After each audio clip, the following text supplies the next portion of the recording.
On a warm summer night, a firefly lights up. It is one of the gentlest sights in nature, a soft signal blinking in the dark, looking for a mate.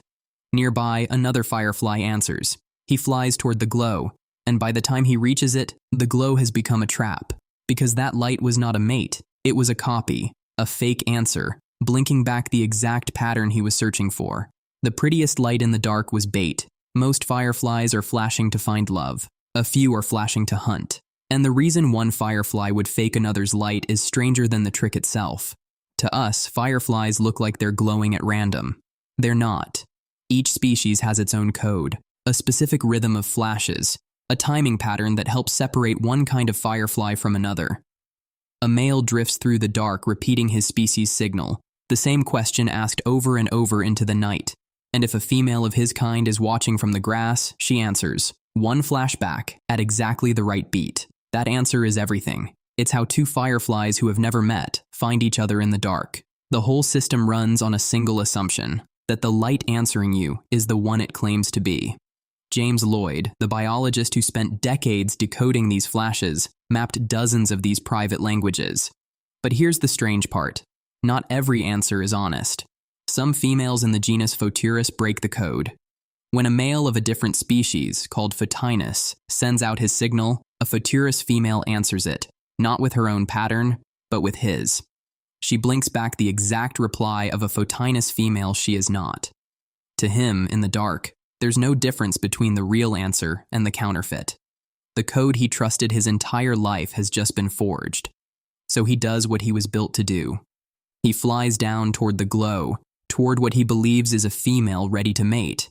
And by the time he arrives, the answer he trusted is on top of him. The Photuris female seizes him and begins to feed. Lloyd, who spent decades studying these signals, gave these females a name that stuck, Femmes Fatales. The signal that should have started a mating became the last thing the male ever followed. And here's where it gets stranger. She isn't only eating him. Photinus fireflies carry a defensive chemical in their bodies, steroids called lucibuphigins, that make them taste foul to predators. A jumping spider will spit one straight back out. The problem for Photuris is that she can't make this chemical herself, so she takes it. By eating Photinus males, she absorbs their lucibuphigins and becomes distasteful to predators in turn, wearing an armor she was never born with. The biologist Thomas Eisner proved exactly this. A Photuris female loaded with stolen toxins is one a spider refuses to touch. The lure isn't just a meal, it's a weapons raid, and she's good at it.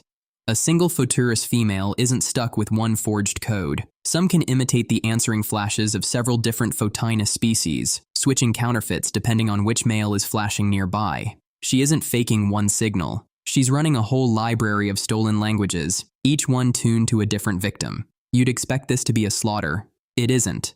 Follow one of these females through a full night, and most of her lures come to nothing. In one field study of these hunts, only 9 out of 92 attempts ended in a capture. The males are not easy prey. They approach the glow slowly, hesitating, hovering just out of reach, and many of them sense that something is wrong and peel away before she can strike. The prey has lived under this pressure for a very long time, and it has grown careful. This isn't a predator that always wins, it's an arms race, and the suspicion runs in every direction. It isn't simply honest males and deceptive females. Males can deceive too, flashing in ways that confuse rivals, delay competitors, or mimic other signals in the meadow. Lloyd found mimicry stacked on mimicry, fakes answering fakes. In a single meadow, some flashes are real, some are traps, and some are bluffs about the traps. The whole glowing field is a conversation in which no signal can be fully trusted, which changes what you're looking at. When you stand in the dark and watch fireflies blink across a field, it seems like the most peaceful thing in the world. Small lights drifting, calling out to be found. But every one of those flashes is a signal, and every signal is a gamble. Each firefly is asking the same question the male asked on that first warm night. Can I trust this light? Most of the time, the answer is yes. Sometimes it's bait. The glow was never only romance, and it was never only magic. It was always a question.